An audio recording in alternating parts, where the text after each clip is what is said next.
Oi, gente, tudo bom? Como vocês estão? Espero que muito bem. Eu aqui novamente, mais um conteúdo, um estudo, uma palestra. E hoje o tema vai ser: Deus não trabalha pela lógica humana. Vou repetir, hein? Deus não trabalha pela lógica humana. Alguém já ouviu essa expressão? Alguém já ouviu essa frase em algum lugar? Porque para mim foi surpresa, mas foi muito interessante. Então vamos lá. Essa palestra nasceu em um momento interessante, simples, do cotidiano, de boa. Uma conversa aqui em casa, em meio a uns questionamentos que eu, tava fazendo com a Michelle, a gente conversando, trocando uma ideia. E a Mia me disse algo aparentemente simples, mas bem interessante.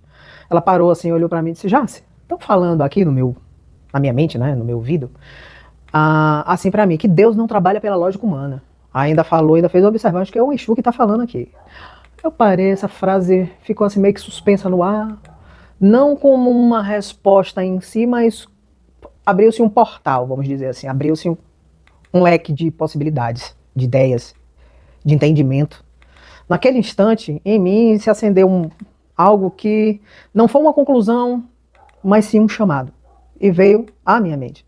Faça um estudo, transforme isso num vídeo e compartilhe com as pessoas. E cá estou eu, bem feliz. Não para trazer respostas prontas, porque isso não rola, mas para convidar todos vocês a questionar o ponto onde a lógica falha, o controle nos escapa e a consciência começa. Hoje não vamos falar de um Deus que se encaixa no raciocínio humano, mas de uma consciência que opera além dele. Fica comigo e vambora.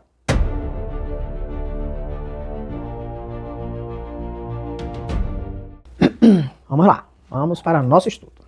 Vamos analisar a lógica humana limitada pelo tempo, pela forma e pela sobrevivência. A lógica humana não é um erro. Ela é uma ferramenta de sobrevivência, não um instrumento de compreensão do infinito. Ela nasce após a queda da consciência na matéria. Nosso mergulho, aqui nesse corpinho. Quando a consciência se individualiza em um corpo, ela passa a operar sobre 3 grandes fatores determinantes. 1. O tempo. 2. A forma. 3. A sobrevivência. Esses 3 pilares moldam toda a racionalidade humana. Vamos começar pela limitação pelo tempo. O cérebro humano foi construído para operar dentro do tempo linear. Ele organiza a realidade da seguinte forma: passado, presente e futuro. Para a mente humana, o tempo parece algo sólido. O passado ficou para trás, o presente acontece aqui e agora, o futuro ainda não existe. Como a gente gosta de falar, Deus pertence. Mas isso é uma percepção neurológica, não a estrutura real da consciência. O cérebro organiza a experiência em sequência. Por quê? Porque ele precisa aprender, ele precisa prever, precisa sobreviver. O tempo linear é uma ferramenta da mente, não uma lei da consciência. Isso cria uma ilusão poderosa. A ideia de que os acontecimentos precisam seguir uma ordem lógica visível. Por isso a mente humana pensa: se algo aconteceu agora, foi por causa do que eu fiz antes. Se eu estou sofrendo hoje, é algo errado que aconteceu ontem. Se Deus me ama, o futuro deveria ser melhor que o presente. Mas a consciência universal não opera no tempo. Ela atua em um campo simultâneo, onde passado, presente e futuro coexistem. O que para o humano é injusto agora, para a consciência cósmica pode ser alinhamento que só fará sentido depois, ou fora do tempo, que é fora da percepção linear do tempo humano. Vamos agora para a limitação pela forma. A lógica humana depende da forma para existir. Ela precisa nomear, classificar, comparar, medir, definir limites. Tudo precisa caber em uma estrutura como certo ou errado, luz ou sombra, sucesso ou fracasso, amor ou abandono, ou amor ou ódio. Mas Deus, a fonte, não é forma, é campo, é consciência, presença, inteligência viva. Quando tentamos encaixar o infinito em formas mentais, acontece o conflito. Se é amor, não deveria doer. Se é Deus, não deveria falhar. Se é sagrado, não deveria ser confuso. Só que a confusão não está em Deus, mas sim no limite da forma tentando conter o sem forma. Vamos agora à limitação que nasce do cérebro biológico e da necessidade de controle. O cérebro humano evoluiu para manter o corpo vivo, não para compreender o absoluto. Por isso a lógica humana é profundamente influenciada por medo da morte, medo da perda, medo da dor, medo do desconhecido. A lógica diz, se eu entender, eu controlo. Se eu controlo, eu sobrevivo. Mas Deus não é controlável, está fora do nosso alcance. Então, quando a vida foge do controle, a mente entra em colapso e chama isso de injustiça, castigo ou punição, abandono. É o caos, quando na verdade trata-se de um desapego imposto da ilusão de controle. Ela opera pela dualidade. A lógica humana precisa dividir para compreender. Ela só entende o mundo por contraste, tipo bem e mal, ganho versus perda, certo ou errado. Só que a consciência universal não é dual, ela é integradora. Aquilo que o humano chama de, entre aspas, mal, pode ser a ruptura de uma ilusão, colapso de uma identidade falsa, fim de um ciclo que já não serve à alma. A lógica humana pergunta, isso é bom ou ruim? A consciência pergunta, isso expande ou limita a consciência? O que é fundamental para a vida material, mas insuficiente para o infinito? Aqui está um ponto crucial. A lógica humana funciona perfeitamente para construir casas, criar leis, organizar sociedades, resolver problemas práticos, garantir a sobrevivência.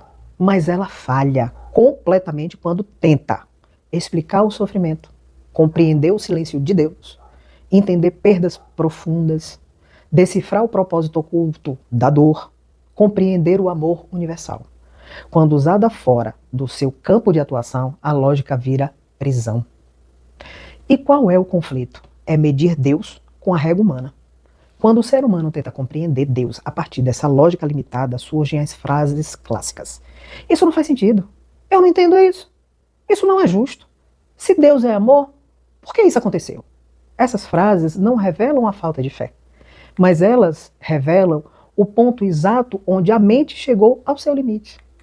É o momento em que a razão não alcança, o controle falha, as respostas não vêm, e isso não é punição. É convite para transcender a razão sem negá-la, entregar o controle que a mente insiste em sustentar, confiar além da compreensão, migrar do entender para o render-se, passar da lógica humana para a inteligência do amor, sair da necessidade de explicações e entrar na experiência. Habitar o mistério ao invés de tentar resolvê-lo.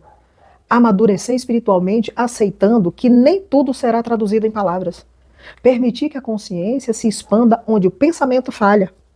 Em essência, o limite da mente não é um fracasso, é uma porta. Quando a razão se cala, não é o fim do caminho, é o início de uma relação mais profunda com Deus, onde a fé deixa de ser teoria e se torna confiança viva, silenciosa e transformadora. Entendem? Qual a pergunta errada e qual a pergunta correta? A mente da gente pergunta, por que isso aconteceu? Essa pergunta nasce da lógica do controle, da defesa e do medo. A pergunta da consciência é outra. A partir de onde eu estou tentando entender isso? Olha a diferença. Estou entendendo a partir do ego ferido, da identidade ameaçada, do medo da perda, da expectativa quebrada, da criança interior machucada, ferida? Ou estou tentando compreender a partir da alma, da consciência eterna, da experiência como expansão, da visão que ultrapassa uma única vida? Vamos pensar? Vamos pensar? Agora vamos analisar a consciência da fonte criadora, que é não linear, total e simultânea. Quando dizemos que a consciência da fonte criadora não é linear, total e simultânea, estamos afirmando algo radical. Deus não pensa como um ser humano pensa. Deus não reage como um ser humano reage. Deus não age em resposta ao tempo, mas a partir da eternidade. A fonte não observa a realidade de fora. Ela é a própria realidade em todos os seus níveis e sentido. A fonte não opera no tempo. O tempo é uma ferramenta da experiência encarnada, não uma dimensão da fonte. Para a consciência humana, é algo que começa, que se desenvolve, termina. Para a fonte, tudo já é. Simplesmente é. Aqui você percebe como passado, presente e futuro não são tempos separados, mas expressões simultâneas de uma única e contínua consciência. Nada está atrasado, ou adiantado, ou fora do lugar. Por isso Deus não espera o momento certo. Ele habita todos os momentos ao mesmo tempo. O que parece demora para a mente humana é, muitas vezes, manutenção da consciência.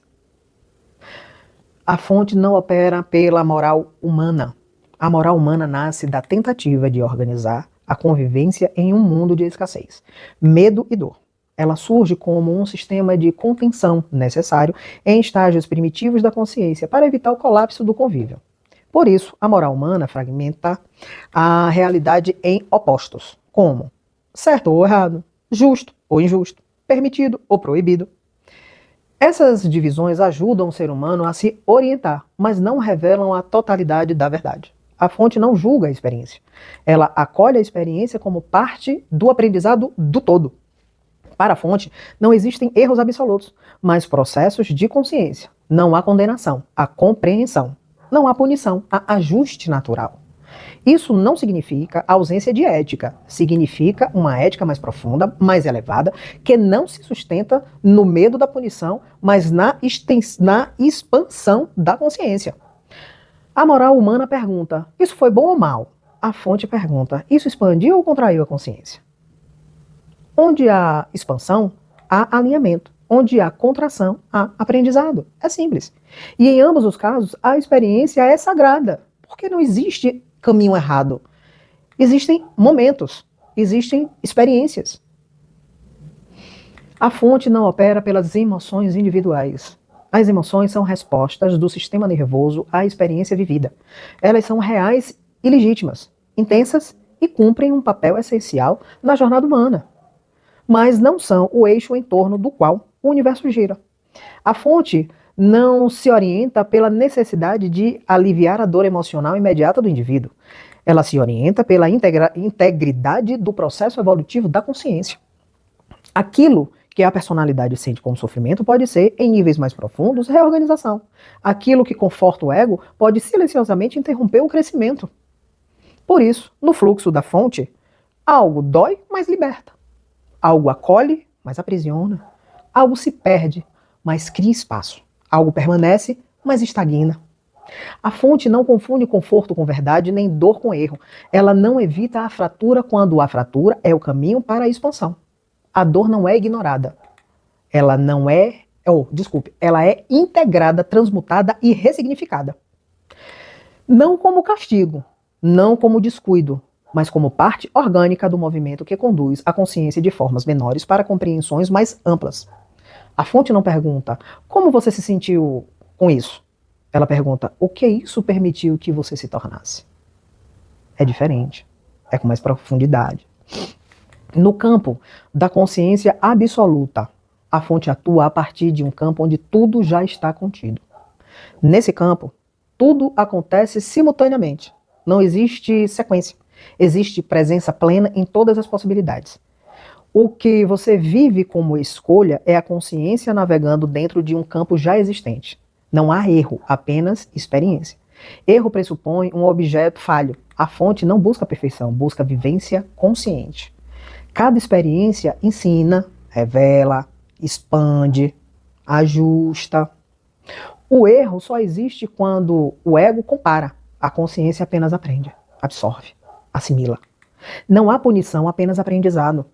Punição nasce da lógica do medo e do controle. A fonte não educa pela ameaça, mas pela experiência direta. A consciência não é castigo, é resposta vibracional. Não há perda, apenas transformação. Nada se perde no campo da consciência. O que morre, muda de forma. Relações, identidades, fases e dores não desaparecem. Elas se reorganizam em outro nível. A perda é sempre uma leitura parcial. Não há caos, apenas ordem invisível.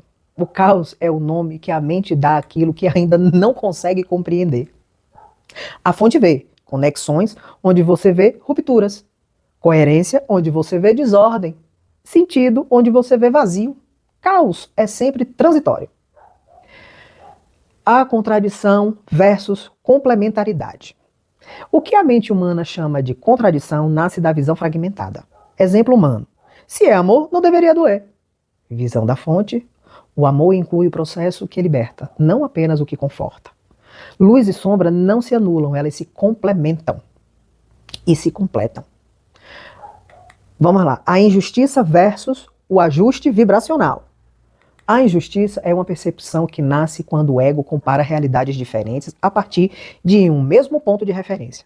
Ela surge quando a mente mede a vida com critérios lineares, pessoais e imediatos, tentando aplicar a mesma régua a processos que não estão no mesmo estágio, nem na mesma frequência.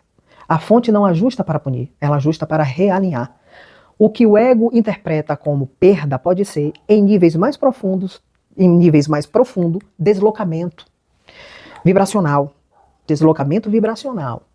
O que parece castigo pode ser reorganização energética. O que soa como rejeição pode ser proteção contra a permanência em uma frequência já superada.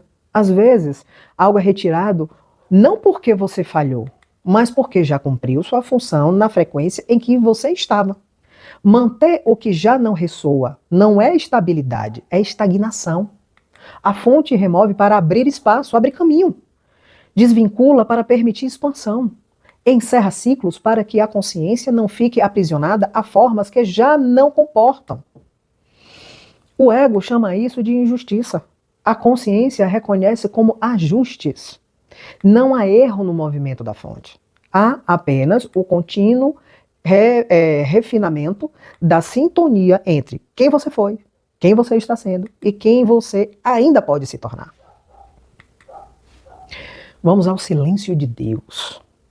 Vocês já ouviram isso? Vocês já sentiram o silêncio de Deus? O silêncio não é ausência.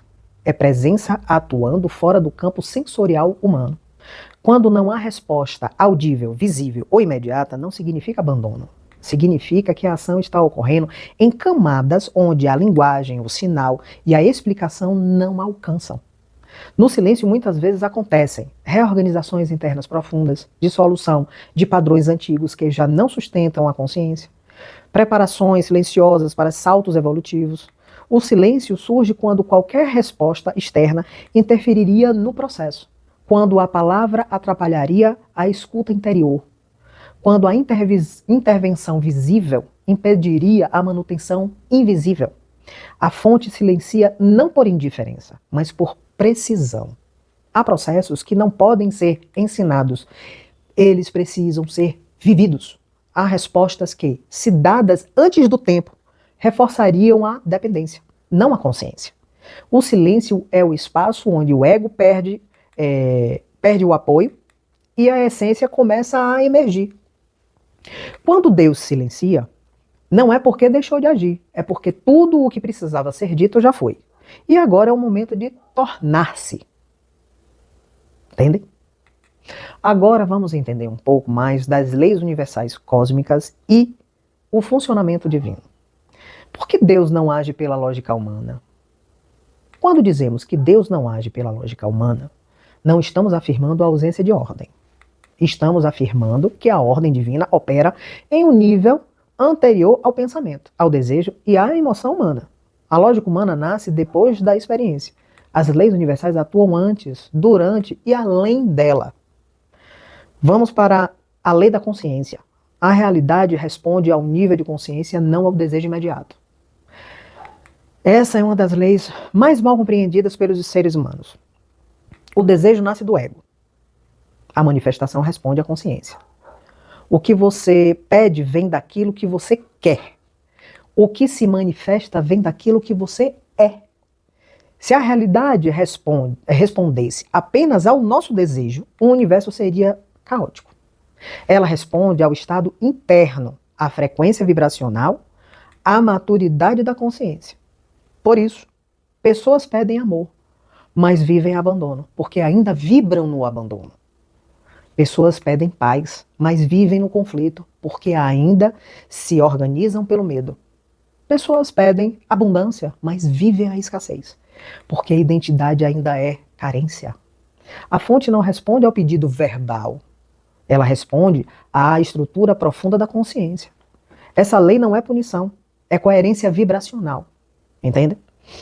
Vamos para a lei da causa vibracional. Antes do efeito material, existe uma causa energética e consciencial. Nada acontece do nada. Antes de um evento físico existir, ele já foi sentido, foi sustentado, foi repetido internamente, foi autorizado consciencialmente. A realidade material sempre é o último estágio. Por isso, muitas ações da fonte parecem atrasadas ou injustas. Algo começa a ser ajustado internamente muito antes de se manifestar fora. Decisões da alma antecedem eventos por anos, às vezes por vidas. O ser humano vê apenas o efeito, a fonte atua na causa invisível. Quando algo acontece, de repente, na verdade já estava acontecendo em níveis não percebidos, não perceptíveis ao ser humano. Vamos à lei da expansão. Tudo no universo tende à expansão da consciência. Nada foi criado para permanecer estático, na inércia. Quando algo quebra, dói, termina, desmorona, perde o sentido, geralmente não é porque falhou, mas porque cumpriu sua função evolutiva. A lógica humana busca preservar, a lógica divina busca expandir. Se algo começa a limitar a sua visão, a sua liberdade, a sua verdade, a sua expressão, a própria lei da expressão provoca o colapso. Não por crueldade, mas por impossibilidade de crescimento dentro daquela forma. O sofrimento surge quando o ego tenta manter algo que a consciência já ultrapassou. Levamos agora para a lei do livre-arbítrio. A fonte não interfere para salvar o ego, mas sustenta a alma. Aqui está um dos pontos mais difíceis para o humano aceitar. A fonte não impede escolhas, ela sustenta consequências como aprendizado. Se Deus interferisse sempre, não haveria consciência, não haveria responsabilidades, não haveria amadurecimento. O ego pede, tira isso de mim. A alma pede, me mostra. A fonte responde à alma. Por isso, o sofrimento não é criado por Deus. Ele nasce quando a consciência resiste à experiência que já foi escolhida, autorizada ou necessária para a expansão. Mesmo que a gente não queira passar por certas coisas, a gente vai passar, porque são necessárias, são vivências necessárias, são experiências necessárias, são situações necessárias que a fonte sabe, a gente não. A dor não é o problema, a resistência é que é. Ou, como titio Pedro gosta de falar, titio Oxo mais ainda, a rebeldia. Pai João, a rebeldia, meus filhos, é muito grande. E como essas leis funcionam juntas? Elas não atuam isoladamente. Elas operam como um campo integrado. A consciência define a frequência. A causa vibracional organiza o campo. A expansão direciona o movimento. O livre-arbítrio permite a experiência. Quando algo acontece, não é um erro de Deus. É um resultado exato da interação dessas leis. Por que a ação divina parece tão ilógica ao ser humano? A ação divina parece lógica porque é observada a partir do lugar errado, uma visão errada. O ser humano normalmente observa a vida a partir do ego. E o ego não é mau. Ele é um mecanismo de sobrevivência, não esqueçam disso. Mas Deus não se orienta pela sobrevivência do ego. Ele se orienta pela evolução da consciência. O ego busca conforto, previsibilidade e controle. O ego precisa de continuidade, estabilidade, identidade preservada, narrativas coerentes, segurança emocional. Por isso, a lógica humana pergunta, isso vai me fazer feliz agora? Porque o ego confunde felicidade com alívio imediato da tensão. Isso preserva o que eu conheço, porque o conhecimento parece seguro, mesmo quando limita. Isso confirma minhas crenças, porque crenças sustentam identidade. Tudo que ameaça essas bases é vista como erro. castigo ou caos. A consciência busca despertar liberdade e verdade. A lógica divina não conversa com o ego, mas ela mais conversa com a alma. Ela pergunta: isso expande sua consciência? Expansão quase sempre existe ruptura de limites. Isso reconecta a essência, a sua essência. E a essência raramente coincide com a identidade construída. Isso o liberta da ilusão que você ainda não percebeu? Toda libertação começa com a quebra de uma ilusão. Por isso a ação divina frequentemente desmonta aquilo que o ego chama de sucesso. O que para o ego é perda, para a consciência é libertação. Aqui está um ponto-chave. O ego quer manter, a consciência quer transcender. Então, portas se fecham quando tudo parecia correto, certo, tranquilo, porque estavam sustentando uma identidade ultrapassada. Relações se rompem quando havia apego, porque o apego não é amor, é medo de perder. Caminhos seguros desmoronam, porque segurança não é expansão. O silêncio acontece quando se espera a resposta, porque qualquer resposta manteria a dependência sempre externa. Nada é punição, é desapego assistido. O silêncio divino, o espaço onde a consciência desperta. Quando Deus silencia, o ego entra em pânico. A alma, porém, começa a ouvir. O silêncio não é vazio, é campo de reorganização interna. Ele acontece quando respostas externas já não servem, palavras atrapalhariam o processo, o próximo passo precisa vir de dentro. O silêncio é a linguagem da maturidade espiritual. O realinhamento cósmico. O que chamamos de tragédia ou erro, muitas vezes é correção de rota, libertação de cargas antigas, fim de um contrato consciencial, dissolução de um personagem, retorno à essência. O universo não retira algo por crueldade, mas porque não é possível levar aquilo adiante sem sacrificar a verdade da alma. E por que isso dói? Porque o ego resiste. A dor não vem da ação divina, vem do apego à forma que precisa morrer. O ego não quer largar o osso de jeito nenhum. É que nem eu gosto de dizer que é que nem Gabriela. Eu nasci assim, eu cresci assim, vou morrer assim, Gabriela. Lembram da novela? Toda expansão existe um pequeno luto, porque uma parte da gente precisa morrer, para outra nascer. O colapso da lógica humana como o início da fé consciente. Quando a lógica humana falha, nasce a oportunidade da fé consciente, que não é crença cega, mas confiança na inteligência do todo. A alma começa a compreender que nem tudo precisa ser entendido para ser verdadeiro. Nem tudo precisa ser controlado para estar certo. Nem tudo que dói é negativo. Nem tudo que agrada é evolutivo. Nesse ponto, o ser humano deixa de perguntar: por que Deus fez isso comigo? E passa a perguntar: o que em mim está sendo convidado a despertar, a mudar e evoluir? Deus trabalha pela inteligência do amor universal, não pela razão limitada. Quando fazemos essa afirmação, estamos dizendo algo muito essencial. O amor universal não é um sentimento, é um princípio organizador da consciência, é o princípio organizador da consciência. A razão humana tenta entender Deus. O amor universal sustenta a existência. A razão pergunta por quê. O amor responde para quê, mesmo em silêncio. O amor humano versus o amor universal. A maior confusão espiritual da humanidade é confundir amor emocional com o amor universal, ou o amor ágape. O amor humano geralmente é reativo, condicional, baseado em troca, dependente de segurança, moldado pelo medo da perda. Ele diz: eu amo se isso me fizer bem. Eu amo enquanto isso não me ameaça. Eu amo enquanto isso for meu. É meu, eu amo. O amor universal é estável, incondicional, não reativo, não possessivo, não negociável. Ele não pergunta se algo agrada, ele sustenta o que liberta. E por que a razão limitada não compreende esse amor? Porque a razão humana opera por comparação, busca uma coerência linear. precisa de causa e efeito visíveis, palpáveis. Evita dor e incerteza. O amor universal, porém, inclui paradoxos, atravessa rupturas, age em múltiplos níveis ao mesmo tempo, prioriza a consciência, não o conforto.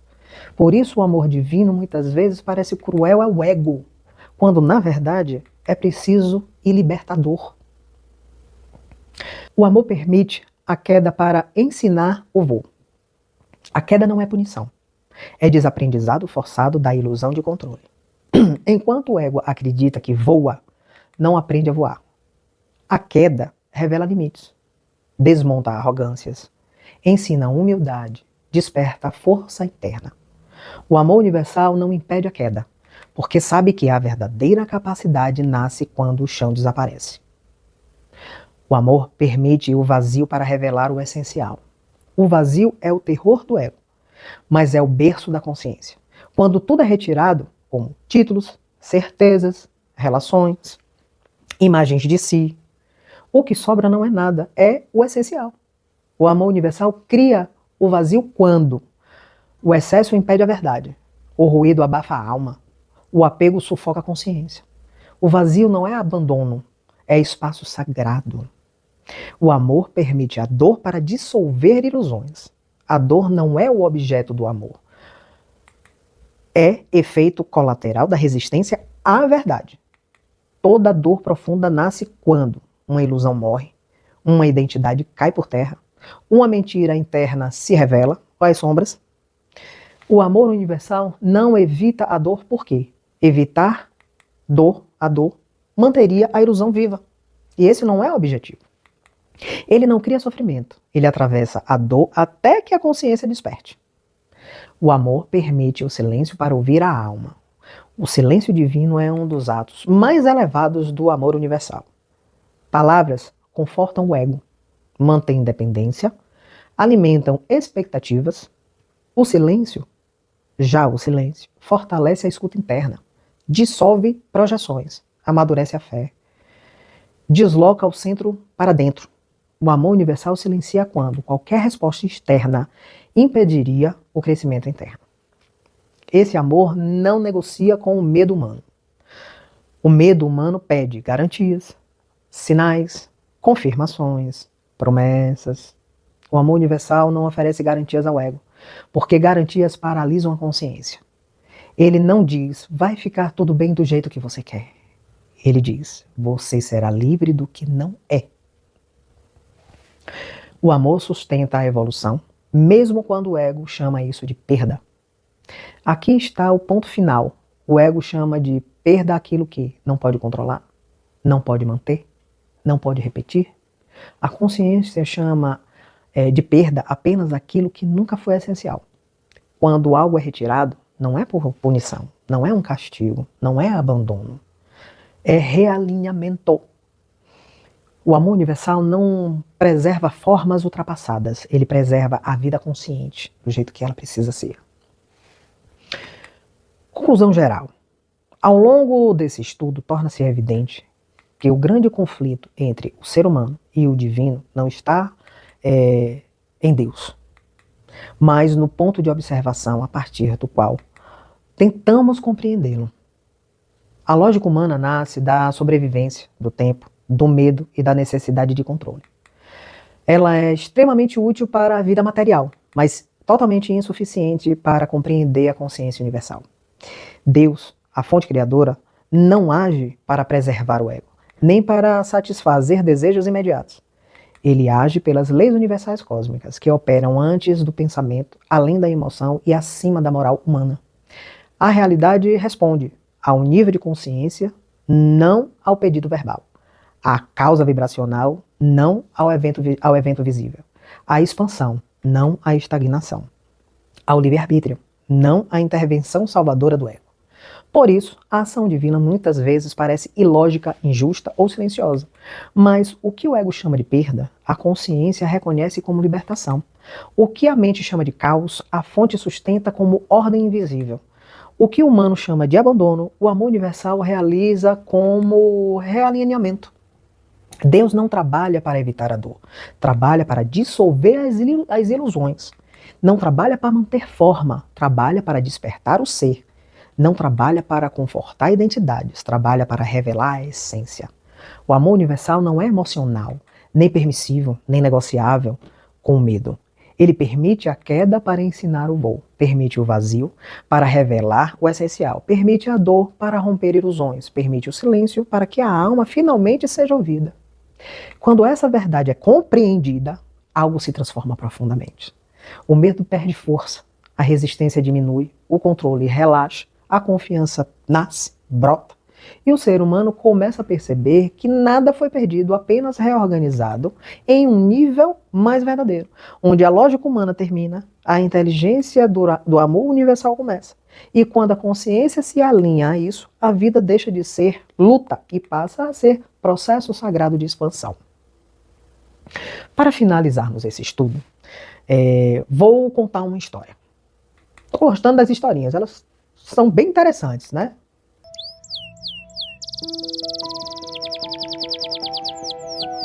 O pássaro e a tempestade. Havia um pequeno pássaro que vivia em uma árvore firme, no alto de uma montanha.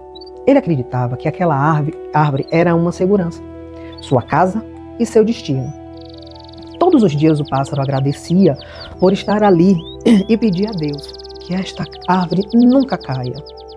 Certo dia, uma grande tempestade chegou. O vento foi tão forte que a árvore começou a rachar. Assustado, o pássaro gritou: "Por que isso está acontecendo? Eu fiz tudo certo!" A árvore, caiu. O pássaro despencou junto com ela. Machucado e aterrorizado, no chão, sentiu dor, medo, revolta. Fui abandonado, pensou ele. Mas algo curioso aconteceu. Sem a árvore, o pássaro percebeu algo que nunca havia notado. Suas asas eram fortes, mas nunca haviam sido usadas de verdade. Durante toda a sua vida, ele apenas saltava de galho em galho. Nunca precisou voar. Depois de um tempo, mesmo com medo, ele abriu as asas e tentou. Caiu de novo. Tentou outra vez. E outra. Até que, em um desses impulsos, o vento, o mesmo vento da tempestade, o sustentou no ar. O pássaro voou mais alto do que jamais havia estado.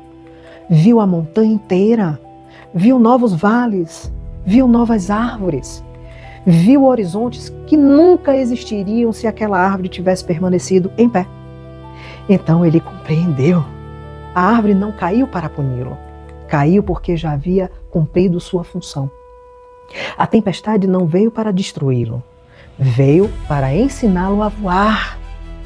E naquele instante, o pássaro entendeu algo que nunca havia pedido, mas que sempre esteve previsto pela inteligência do amor, pela fonte criadora.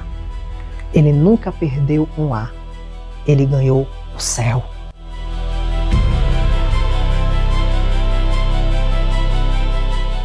Espero de coração que esse estudo faça alguma diferença em sua consciência e a partir desse momento.